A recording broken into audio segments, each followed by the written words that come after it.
Does it ever feel like you're a marketing professional just speaking into the void? But with LinkedIn ads, you can know you're reaching the right decision makers, a network of 130 million of them, in fact. You can even target buyers by job title, industry, company, seniority, skills, and did I say job title? See how you can avoid the void and reach the right buyers with LinkedIn ads. Spend $250 on your first campaign and get a free $250 credit for the next one. Get started at linkedin.com/campaign. Terms and conditions apply. When did making plans get this complicated? It's time to streamline with WhatsApp, the secure messaging app that brings the whole group together. Use polls to settle dinner plans. Send event invites and pin messages so no one forgets Mom's 60th. And never miss a meme or milestone. All protected with end-to-end encryption. It's time for WhatsApp. Message privately with everyone. Learn more at whatsapp.com. This is Optimal Relationships Daily. 5 signs you're not getting enough alone time in your relationship, by Danielle Dowling of introvertdear.com. As the saying goes, distance makes the heart grow fonder. While too much space, physically or emotionally, can be tough on a partnership, there will be times when you crave alone time as an introvert. And if you've been feeling that craving lately, don't feel bad. There's nothing wrong with you or your relationship. Being partners doesn't mean that you have to or even should do everything together. Needing space does not necessarily mean your relationship is doomed. In fact, it can be a healthy sign that you're prioritizing yourself as an individual, both inside and outside of your relationship. Here are just 5 of the signs that you may need more time spent in solitude. Signs you're not getting enough alone time in your relationship. Number 1, you're fighting about inconsequential things. Conflict is normal and can even be healthy in relationships. But if you find that you and your partner are often bickering over things that don't matter, whose turn it is to take out the trash or what to have for dinner, for example, that might be a sign that you need some space. It's only natural to get a little prickly while in close proximity with another person all the time. If you both take a little breathing room, you might find that you can get back to focusing on the things that matter. Number 2, you're bored. It's all too easy to fall into a routine in your relationship, and routines can get pretty boring pretty quickly. If you find that you're getting bored with your partner, you keep doing and talking about the same things, or you're running out of things to talk about completely, try taking a step back. There's not necessarily anything wrong with your partner or with your relationship. You may just need an opportunity to view both with fresh eyes. Number 3, you never see your friends. While it's important that your partner compliment and support you, it's also helpful to remember that your partner can't be everything to you, and your friends and family make the difference. They are the ones that you can rely on to fill any voids your partner just may not be able to fill, or even some that they can, supporting you through a conflict at work or encouraging you to pursue your long-term goals. Having a diversity of perspectives and voices in your life helps you see your experiences from all vantage points and can help widen your lens on life. Only hearing 2 people's points of view, yours and your partner's, may end up limiting you and facilitating blind spots. Plus, your friends know you for everything you are outside of your relationship. If you find that you're not spending as much time with your friends as you used to, you may need some space from your partner and more time with the people you knew prior to your relationship.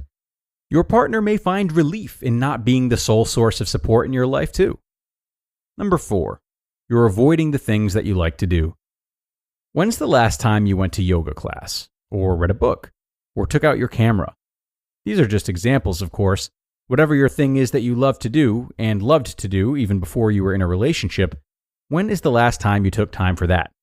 If you're no longer doing the things you've always loved to do, whether you're actively avoiding them because your partner isn't into them, or you've just let them fall off your radar because you never have time on your own, it might be time to reevaluate the time that you have to yourself and how you're spending it.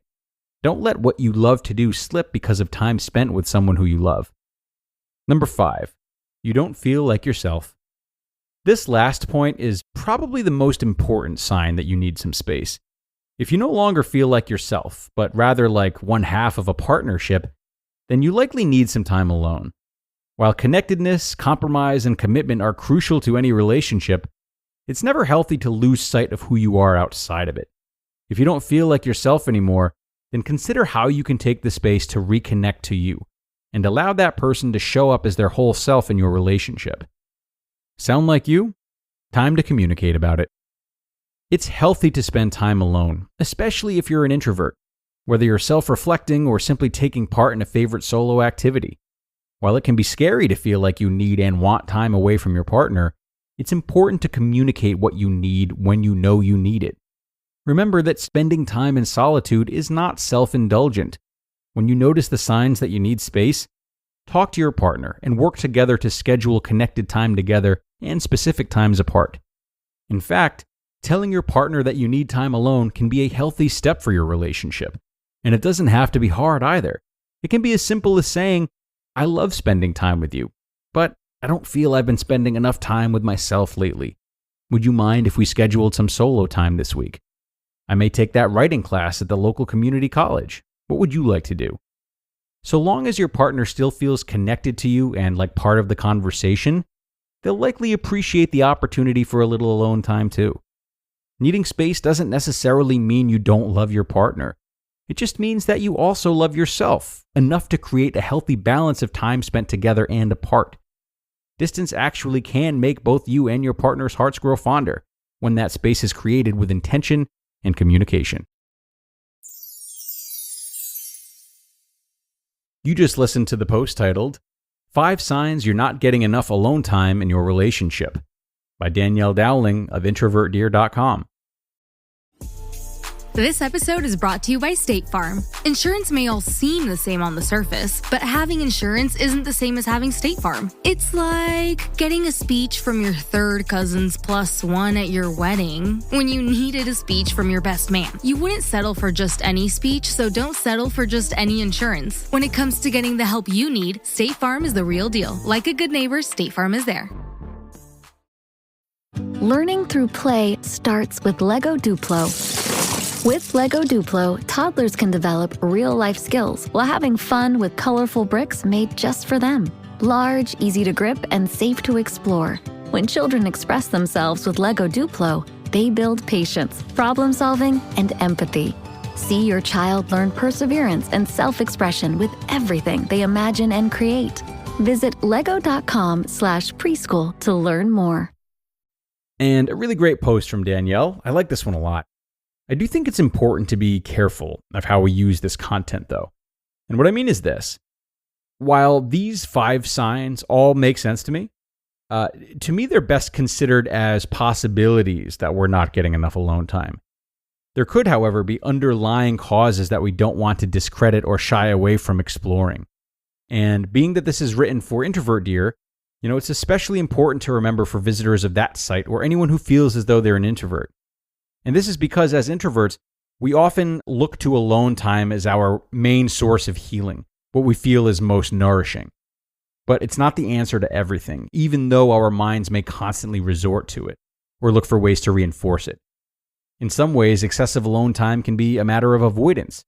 Perhaps in this case, trying to avoid the real causes of the 5 signs listed, should they not actually be about a lack of alone time for you. So a great article, but one that needs to be used carefully and makes for a lot of reflection, I think. So thanks again to Danielle, and thanks to you guys for being here.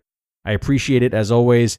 It is time to go, but have a great rest of your day, everyone, and do consider joining us tomorrow for another post that can help bolster your relationships and where your optimal life awaits.